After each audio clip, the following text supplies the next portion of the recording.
Hello guys. कैसे आप सब।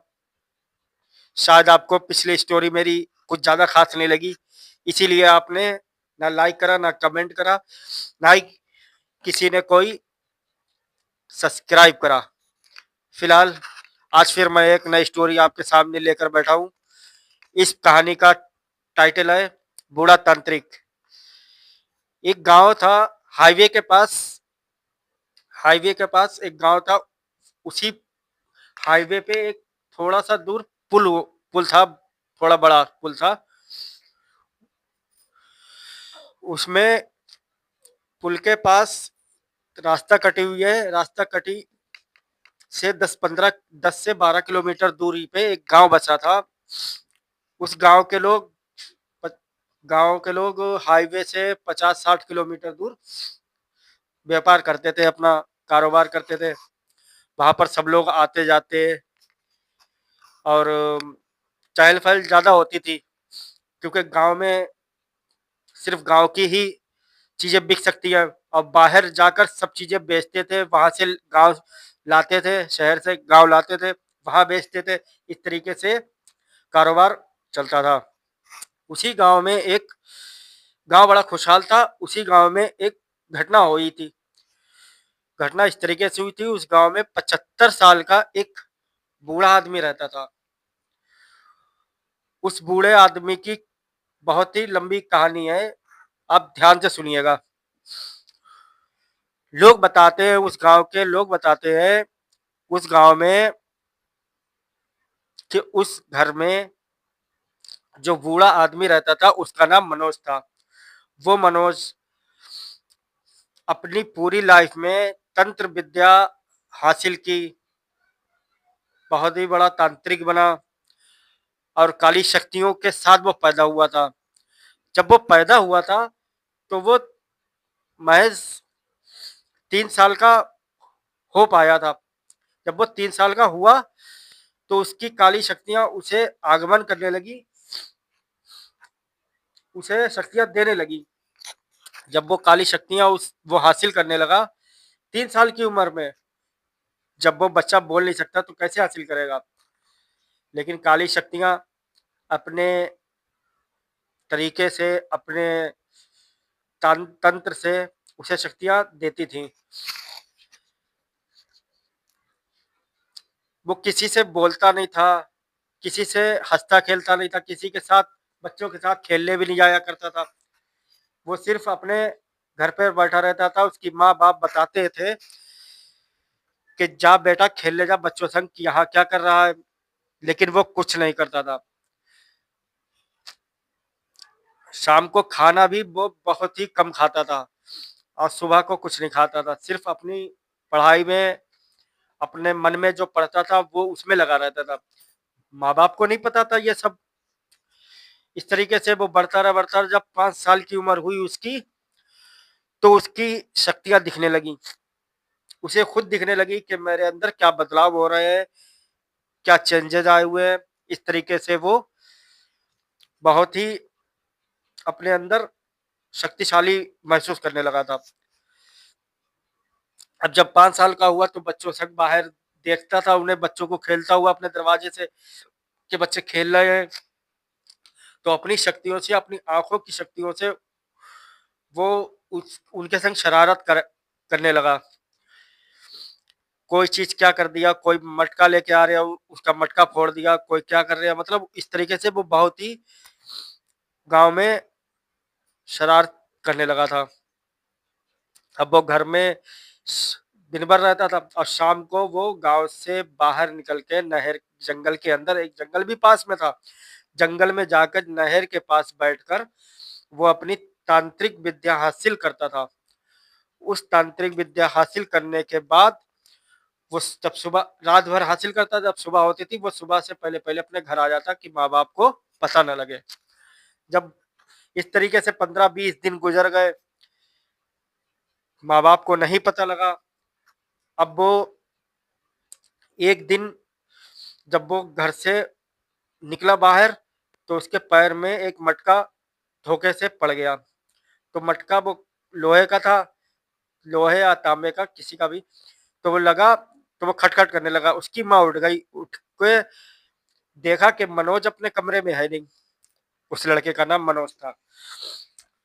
देखा मनोज अपने कमरे में नहीं था। देखा, बाहर देखा तो मनोज जा रहा था। उसने अपने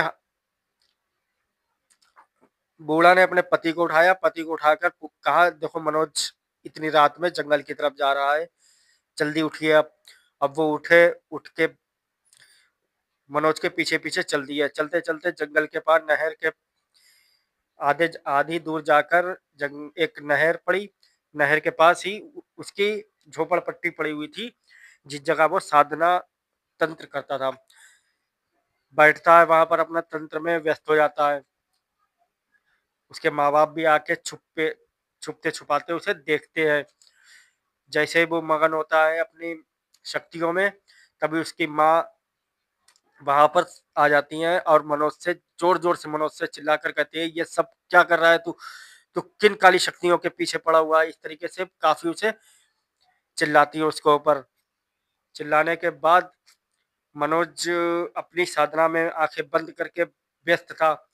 जैसे ही आंखें खोलता है, उसकी आंखें लाल होती हैं। अपनी माँ की तरफ देखता है, लेकिन उसके अंदर तो वो काली शक्ति घुसी हुई थी। वो अपनी माँ और बाप को नहीं पहचानता था। अब का उसने अपनी आंखों से इशारा कर चार शक्तियों को, उसकी माँ बाप को वहीं पर उसे मार दिया।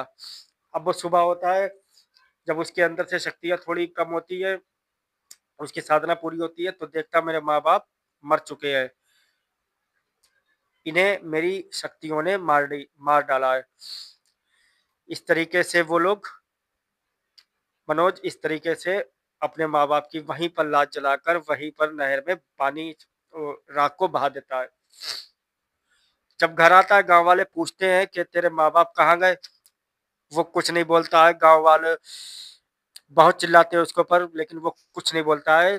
गुस्से में दरवाजा बंद करके अंदर बैठ जाता है, कमरे में चला जाता है। गांव वाले काफी डर चुके थे। गांव वालों को पहले से पता था कि ये श्रापित लड़का है, ये काली शक्तियां लेकर पैदा हुआ है।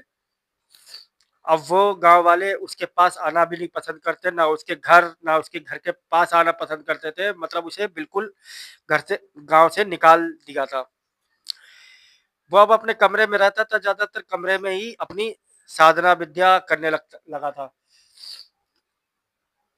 लेकिन गांव में जो भी लेकिन गांव में कभी आफत नहीं आई। क्यों? उसकी वजह से। जब भी गांव में कोई परेशानी या फिर किसी के साथ कुछ होता था, तो वो अपनी शक्तियों से उस चीज को टाल देता था। लेकिन ये गांव वाले नहीं समझते थे।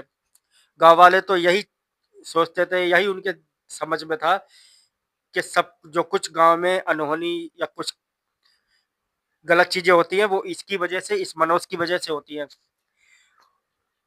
उम्र दिन बीतते गए, उम्र बढ़ती गई। जब वो 20 साल का हुआ मनोज, तो उसकी शक्तियों ने फिर आगमन किया कि अब तुझे शादी करनी है एक ऐसी लड़की से जो जो अच्छी शक्तियां लेकर इस धरती पर आई हो। तू बुरी शक्तियों से पैदा हुआ, वो अच्छी शक्तियों से पैदा हुई हो, तभी तेरी शक्तियां उसके ऊपर असर करेंगी। अब वो मनोज जब भी गांव में 20 साल का हुआ, अब वो मनोज ने सोचा कि किस तरीके से शादी करे, किस लड़की से शादी करे। इस तरीके से दिमाग में, मन में बहुत से ख्याल आए उसके। कुछ दिन बीतने के बाद उस गांव में एक शादी होती है, एक लड़की की शादी होती है। ये ये बात उसके मनोज के कान तक पहुंच गई। अब मनोज ने उसी रात में अपने घर में एक तपस्या करी, एक तंत्र करा। तंत्र करके वहां बैठा, बैठ के एक घेरा बनाया, घेरे के अंदर बैठा, बैठ के उसने अपना तंत्र, जो भी उसके अंदर शक्तियां थी, वो सब वहां पर बोलने लगा। बोलते बोलते उसने जिस लड़की की शादी थी, उस शादी से एक रात पहले उस लड़की को अपने बस में कर अपने घर बुला लिया। बुला के उसने शादी उसी रात उसके संग करी, उसके साथ सोया। फिर अगले दिन उठा, उठ के जब वो नहा धो के साफ होके अपने तंत्र विद्या पर बैठा, जब वो अपने साधना पर बैठा, तभी एक शक्ति आई।